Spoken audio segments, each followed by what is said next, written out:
Assalamualaikum warahmatullahi wabarakatuh. Hai teman-teman semuanya. Perkenalkan, nama saya Nadine Azalia Frianto dari SMPN 87 Jakarta. Jadi di video ini saya akan menceritakan tokoh inspiratif. Nah teman-teman, sebelum itu izinkan saya mengucap salam hormat kepada Bu Amel dan Bu Bella selaku guru bahasa Indonesia di SMPN 87 Jakarta. Teman-teman, saya sadar bahwa dari segi saya menyampaikan informasi tentunya memiliki kekurangan dan kesalahan. Maka dari itu, jika saya memiliki kesalahan kata ataupun kalimat, mohon dimaafkan. Dengan adanya video ini, saya berharap bahwa video ini bisa memberikan manfaat dan teman-teman bisa mengambil moral value yang positif untuk diterapkan ke hidup teman-teman masing-masing. Nah, penasaran nggak? Siapa sih tokoh inspiratif aku? Yuk kita simak videonya sampai akhir. Jadi, tokoh inspiratif aku adalah Najwa Shihab. Nah, di video ini juga aku akan jelasin sedikit biografi tentang Najwa Shihab. Lalu aku akan menjelaskan dan menceritakan perjalanan karir Najwa Shihab sampai sesukses sekarang, gimana suka dukanya dan juga gimana kesulitannya dalam menjalani karirnya dia. Dan juga aku akan kasih alasan kenapa aku menjadikan Najwa Shihab sebagai tokoh inspiratif aku, dan juga aku akan kasih dan menjabarkan pengetahuan aku, apa yang aku dapatkan dari kisahnya Najwa Shihab dan apa yang aku terapkan di hidup aku juga. Sebelumnya aku akan jelaskan pengertian dari tokoh inspiratif menurut aku. Jadi menurutku tokoh inspiratif adalah tokoh yang bisa menginspirasi kita dan memberikan hal-hal positif ke hidup kita, serta tokoh yang bisa membuat kita berpikir bahwa aku mau jadi kayak dia. Nah teman-teman, kita mulai aja yuk ceritanya.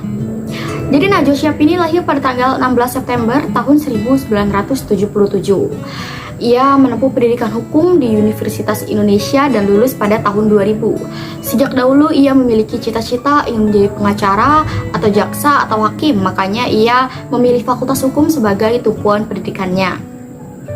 Dan sejak dahulu dia juga suka sekali melihat sidang, dan kerap beberapa kali dia juga mengikuti lomba-lomba sidang. Di awal-awal masa perkuliahan di semester 2, Najwa Shihab lagi iseng nih baca-baca buku majalah. Lalu ia menemukan sebuah lowongan pekerjaan magang selama 3 bulan menjadi reporter. Yang tadinya Najwa Shihab ini tidak memiliki pengalaman apapun di dunia pertelevisian, akhirnya dia memberanikan diri untuk mencoba hal baru dan dia menjalankan tugas pertamanya sebagai seorang reporter itu pada stasiun televisi RCTI. Dan ternyata kegiatan magangnya selama 3 bulan tadi telah membuyarkan semua rencana yang ia susun sebelumnya. Yang tadinya ia sangat bersikukuh ingin bercita-cita ingin menjadi jaksa atau hakim atau pengacara. Terus setelah dia menemukan profesi dan menjalankan profesi yang baru, ia mulai merasakan nyaman, tapi justru kenyamanan itu yang membuat ia merasa gelisah, merasa bingung dan merasa bimbang. Lantas ia bertanya-tanya apakah selama ini ia memilih jurusan yang salah? Apakah selama ini rencana hidup yang ia telah susun itu bukan takdirnya dia? Tapi mulai dari situ ia mulai mencoba ikhlas, mulai mencoba jalanin dulu apapun yang terjadi ke depannya, itu dijalanin aja dulu. Tidak apa-apa teman-teman, terkadang kalau kita merasa salah, merasa bingung dan merasa bimbang untuk menentukan pilihan hidup, itu adalah hal yang normal. Karena terkadang untuk mencapai kesuksesan kita itu harus mencoba hal-hal yang baru. Bahkan ada quotes yang mengatakan, hidup yang tidak dipertaruhkan tidak akan pernah dimenangkan. Maka selama Najwa Shihab ini menjalankan profesi barunya, semua tidak berjalan begitu mudahnya. Selama ia menjadi reporter yang bahkan sekarang menjadi jurnalistik pun, ia terkadang masih suka takut, gugup, dan tidak pede ketika berhadapan di depan kamera. Sampai sekarang pun, sampai ia memiliki acara reguler di televisi, Mata Najwa, kita semua pasti tahu Mata Najwa, ia terkadang masih suka tidak percaya diri dan takut, apalagi gugup ketika berhadapan di depan kamera.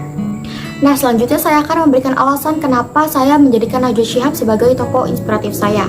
Yang pertama, saya suka prinsip dan cara dia menjalani kehidupan. Semua semangat dan jiwa juangnya dia Itu yang membuat saya kagum, yang akhirnya saya katakan kepada diri saya bahwa saya mau jadi kayak dia. Yang kedua, saya suka bagaimana cara dia berbicara.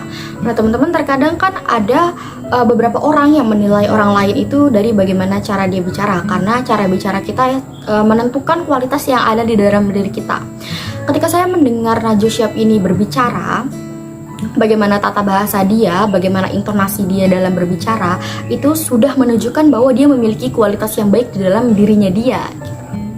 Nah, selanjutnya saya akan menjabarkan tentang hal-hal apa saja yang saya dapatkan dan juga saya terapkan di hidup saya mengenai dari kisah-kisah Najwa Shihab. Yang pertama, jangan pernah takut dan ragu untuk mencoba. Justru kita harus takut kalau kita punya rasa takut.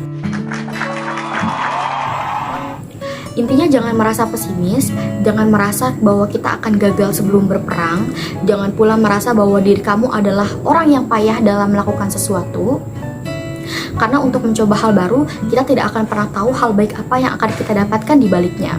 Dan juga saya pernah membaca quotes yang berisi, "To get something we never had, we must do something we never did."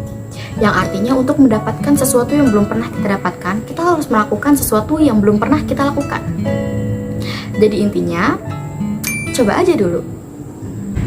Nah teman-teman, itu aja hal yang bisa aku sampaikan.